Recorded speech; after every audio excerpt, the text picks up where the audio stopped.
नमस्कार, मैं आर के वर्मा अपने चैनल पर आप सभी को स्वागत करता हूं दोस्तों। चलिए मैं आज बात करने वाला हूं दोस्तों ओडीआई मैच की, जो कुछ ही दिनों में चैंपियन ट्रॉफी भी आने वाली है।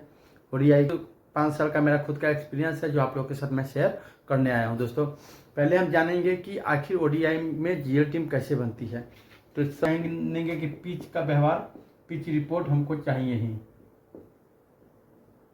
कर रहा है। ठीक है दोस्तों, सबसे पहले ग्राउंड पे हम होते हैं ना, आप होते हैं, हम लोग यहाँ से टीवी पे देखते हैं या मोबाइल पे देखते हैं, मगर ग्राउंड में जो कैप्टन होता है ना, बढ़िया तरीके से ग्राउंड को देखता है, पिच को देखता है।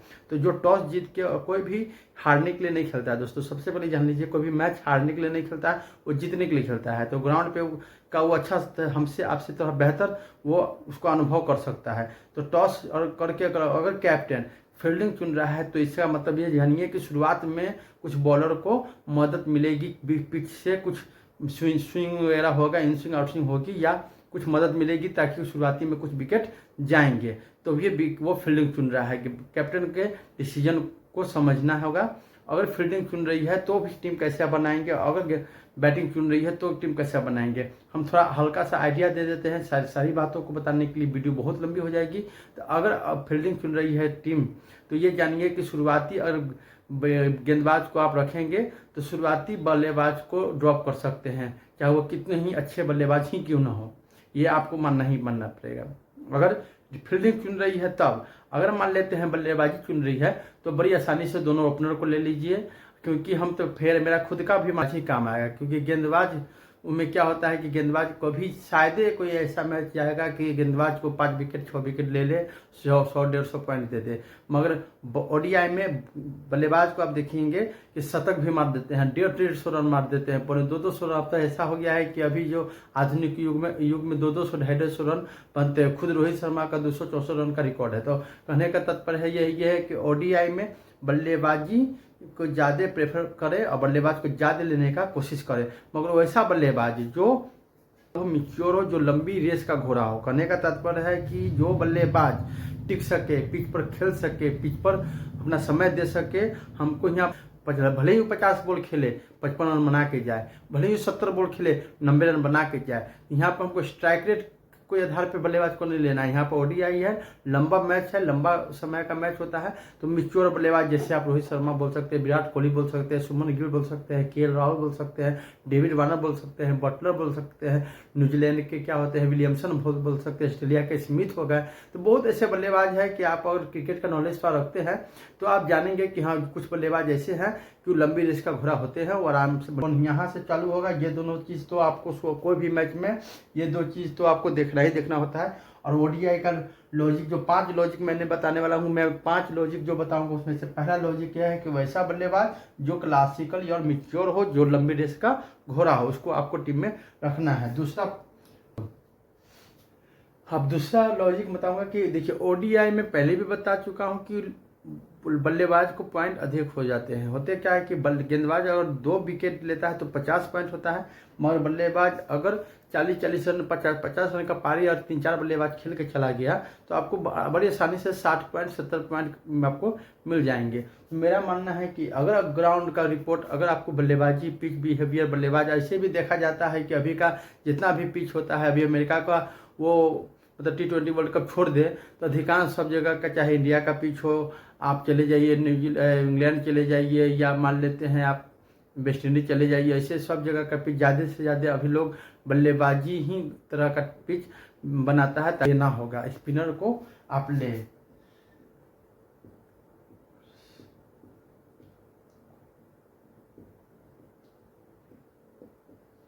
आप बोलेंगे कैसा स्पिनर्स को ले और कैसा स्पिनर, ये भी देख लीजिए। अब कैसा स्पिनर्स को देखिए कि स्पिनर वैसा होना चाहिए जिसकी कम से कम 5 से 7 ओवर की बॉलिंग हो जाए। ओडीआई में 10 ओवर का जब बॉलिंग किया जाता है तो आपको 5 से 7 ओवर या 8 ओवर या 10 ही ओवर मान लीजिए मिले, और कम से कम 3rd डाउन या 4th डाउन में उसकी बैटिंग जरूर आ जाना चाहिए। चलिए दोस्तों, लॉजिक नंबर 3 कि विकेट कीपर को कब ले। ये एक कन्फ्यूजन रहता है कि विकेट कीपर को कब लिया जाए, कब नहीं लिया जाए, कब छोड़ा जाए। तो अब जानिए, उसको मैंने 3 कैटेगरी में डाला है। विनिंग चांस के आधार पे। जैसे भी जो भी मैच होता है दावेदार होती है, दूसरा टीम 20% जीतने के दावेदार होती है। जैसे मान लेते हैं ऑस्ट्रेलिया मान लेते हैं, या नीदरलैंड हो गया, आयरलैंड हो गया, छोटा मोटा कंट्री का मैच कोई मजबूत मैच टीम से होती है तो कैसा मतलब लेंगे, या बराबरी की मैच होती है तब कैसा लेंगे। और 40% और 60% मान लीजिए जैसे बांग्लादेश, और आप इंडिया बोल सकते हैं, बांग्लादेश ऑस्ट्रेलिया बोल सकते हैं, अफगानिस्तान साउथ अफ्रीका बोल सकते हैं। तो इसके आधार पे क्या करना है कि अब तब तो आपको यहाँ पर एक चीज़ और करना होगा, ऐड करना होगा कि टॉस के आधार पर, जैसे कि मान लेते हैं कि यह टीम, जैसे अगर नंबर 1 की बात की जाए, मान ली 60% वाली अगर पहले फील्डिंग कर रहा है, बढ़िया से नोट डाउन करे दोस्तों, बढ़िया से नोट डाउन करे, 60% वाला अगर आपको चेस कर रहा है और उसका विकेट कीपर बल्लेबाज जो है 5वां 6ठा डाउन आता है और यह दावेदार है ज़्यादा % जीतने के और चेस कर रहा है, तो आपको उसी में कीपर को नहीं लेना होगा। तब यहाँ पर कीपर को क्या करेंगे, इसके कीपर को ड्रॉप करेंगे, तब यहाँ इसके कीपर को आपको नहीं लेना है। इस सेकेंड डाउन फर्स्ट डाउन में ही आ जाते हैं, या ऋषभ पंत ही करे, मगर और सब बहुत सारे ऐसे कंट्री है जिसके कीपर नीचे आते हैं। हाँ, और साउथ अफ्रीका की बात करें तो डिकॉक मान लें कीपिंग करते हैं तो ओपनिंग आ जाते हैं।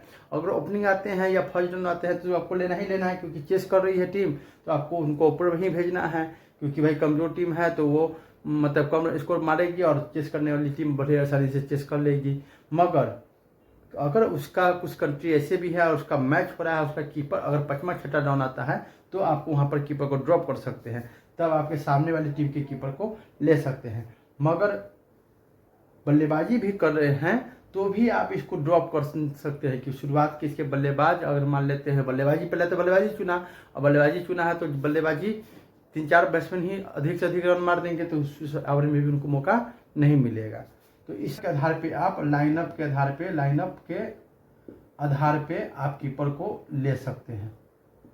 इसमें कहे नहीं लेने के लिए, इसमें कहे लेने के लिए इसलिए कि जो 20% वाली जो टीम है, जो 20% का जीतने का चांसेस है दोस्तों, वो कोलैप्स करेगी, वो 50 ओवर नहीं खेलेगी। या मान के चलिए स्ट्रॉन्ग टीम के गेंदबाज उसको ऑल आउट करेंगे, और ऑल आउट करेंगे तो उसके अधिकांश विकेट स्टंप से या कीपर के माध्यम से जाते हैं, रन आउट हो जाए, स्टंप हो जाए, कैच हो जाए, तो उस ओवर में आपको 40 से 50 पॉइंट भी कीपर को मिल जाएगा, तो भी आपको विनिंग जोन में कीपर आ ही जाएगा उससे आधार। चौथा लॉजिक है दोस्तों, ऑलराउंडर कैसे ले ओडीआई में। ओडीआई मैच की बात हो रही है, ओडीआई में ऑलराउंडर को कैसे ले। ओडीआई में ऑलराउंडर का उसी प्रकार रोल है जिस प्रकार कीपर का रोल है। मेन होता है कि अभी भी मैं बताया हूँ कि ओडीआई में ऑलराउंडर का परफॉर्मेंस उसके सामने वाले टीम के आधार पे होता है। मान लेते हैं कमजोर टीम खेलती है तो कमजोर टीम के सामने फिर ऑलराउंडर को आपका काम बहुत ही कम पड़ जाएगा, क्योंकि मेन गेंदबाज उसके ऑल आउट, उसके सारे बल्लेबाज को ऑल आउट कर देंगे और शुरुआती 2-3 ही बैट्समैन आके उसको रन मार के चले जाएंगे। तो उस ओवर में ऑलराउंडर, मेन मौजूद टीम के ऑलराउंडर आपका काम नहीं आएंगे। दूसरा, अगर मान लेते हैं बराबरी टीम का मैच है, मान लें 50% की विनिंग चांसेज और 50% विनिंग चांसेज के मैच के आधार पे है, तो आपको ऑलराउंडर काम बल्लेबाजी करते हैं तो बल्लेबाजी निश्चित ही आएगी, और वो 4 ओवर 5 ओवर भी बॉलिंग करते हैं, एक आध विकेट भी लेते हैं, तो आपको ड्रीम टीम का हिस्सा बन सकते हैं दोस्तों। तो आपको ऑलराउंडर ले सकते हैं। मगर 5वां लॉजिक है, ये समझिए पूरा ड्रीम टीम का आधार बोलिए, मेन आधार है सीवीसी आपका लग गया और 5, 7, 8 खिलाड़ी भी लग गया तो आप अच्छा पैसा जीत सकते हैं। मगर सीवीसी मेन आधार है किसी भी टीम का, किसी भी लीग का, किसी भी जीएल हो एसएल का सीवीसी मुख्य आधार होता है। मगर इस तीसरा थर्ड डाउन जो बल्लेबाज आएंगे उसको ही सी बनाना है। आप क्यों बनाना है उसको सी भी बताऊंगा, और मैं फिर बताऊंगा मैं उसी आधार पे कि मजबूत टीम और कमजोर टीम के आधार पे मैं बराबर में यही कहूंगा कि सामने वाली टीम के आधार पे मैं मतलब हमको टीम बनाना है। अब ये नहीं कि सामने वाले का टीम मान लेते हैं आयरलैंड पहले बैटिंग कर रहा है और गेंदबाजी में उसको 100 रन पे पूरा उसको बुक कर देगा, कोलैप्स हो जाएगा, तो आपको थर्ड डाउन के बाद कैप्टन बना दीजिएगा। चेस करने जो टीम मजबूत टीम आएगी पता चलेगा उसका ओपनर मैच जिता के चला गया, इसकी बल्लेबाजी नहीं है, तो वो ऐसा नहीं करना है। तो वैसे में आपको फिर से गेंदबाज कोई उधर से कोई गेंदबाज मजबूत टीम के गेंदबाज को आप फिर कैप्टन बना सकते हैं, या वो 3-4 विकेट ले लेगा। ये लॉजिक कब लगेगा दोस्तों, कोई बराबरी का मैच होगा तो ये लॉजिक लगा सकते हैं, या 40% इंडिया में मान लीजिए रोहित शर्मा, शुभमन गिल आ जाता है ओपनिंग, और थर्ड डाउन विराट कोहली हो या केएल राहुल हो, तो अब उसको कैप्टन के दावेदार में रख सकते हैं, वो कैप्टन की पारी खेल सकता है। शुरुआती ओपनर को हम इसलिए सजेशन नहीं देते हैं कि कभी कभी होता है कि शुरू में बॉल थोड़ा मूवमेंट करने लगता है, तो शुरुआती विकेट भी मिलने के आसार होते हैं, और पिच बल्लेबाजी भी है तो भी क्या होते हैं, कभी कभी ऐसा भी देखा जाता है बल्लेबाजी पिच पर भी ओपनर जल्दी से जल्दी आउट हो जाते हैं, कोई एक आध विकेट जल्दी गिर जाता है। तो मैं वैसा नहीं कहूँगा, मैं जब भी कहूँगा थर्ड डाउन यानी उसके बाद जो ओपनर के बाद जो पहला बैटिंग करने आता है उसको आप सी बना सकते हैं। और लॉजिक पॉइंट समझते हैं, लॉजिक पॉइंट 0 से 30% जो सिलेक्शन होता है ना ओडीआई में, 0 से 30% जिसका सिलेक्शन है ना, तो उसी पर आपको लिख लेना, क्योंकि जीएल टीम बनाना है। जीएल टीम बनाने के लिए ड्रीम 11 पे कंपटीशन बहुत ही हार्ड होता है। कंपटीशन समझिए करोड़ों टीम लगती है दोस्तों, करोड़ों टीम, 50 लाख टीम को पीछे छोड़ने के लिए आपका स्किल भी काम करना चाहिए, प्लस ट्रम्प प्लेयर भी काम करना चाहिए, पूरा लॉजिक पूरा ट्रिक काम करना चाहिए, तो ही आप ग्रैंड लीग जीत कर पाएंगे दोस्तों, क्योंकि ड्रीम 11 में बहुत हार्ड कंपटीशन है। तो उसके लिए आपकी तैयारी भी उसी तरह से होनी चाहिए। 0 से 30% जो सिलेक्शन है ना, तो ओडीआई में क्या करें कि 2 बल्लेबाज को ही रिस्क, बल्लेबाज पर ही रिस्क लें, और 0 से 30% कोई एक या तो स्पिनर्स को या डेथ में जो बॉलिंग करे, जो अंतिम में बॉलिंग करे, जैसे इंडिया में बुमराह सिलेक्शन, यानी 3 को लॉजिक प्लेयर आपको हर हाल में लेना ही है। ऐसे भी ड्रीम 11 पे या जीएल विन करने के लिए 3-4 आपको लॉजिकल प्लेयर ही चलना चाहिए। तो इसका टीम लॉजिक प्लेयर को आपको इसी आधार पर लेना है, जो 0% से 30% जिसका सिलेक्शन हो, वो बल्लेबाज में 2 लेना है, चाहे दोनों टीम उसका कोई एक स्पिनर या कोई डेथ में बॉलर, इस हिसाब से आप टीम लगाएंगे तो आपकी जीत निश्चित है दोस्तों। लॉजिक काम करेगा, एक मैच में नहीं करेगा, 2 मैच नहीं करेगा, लगातार 15 मैच, 20 मैच, 25 मैच, इस आधार पे अगर आप खेलते हैं तो आपको जीत निश्चित है। तो इस जीत जीतते हैं। और मेरा वीडियो अच्छा लगा हो तो चैनल को आप सब्सक्राइब कर लें, ताकि आप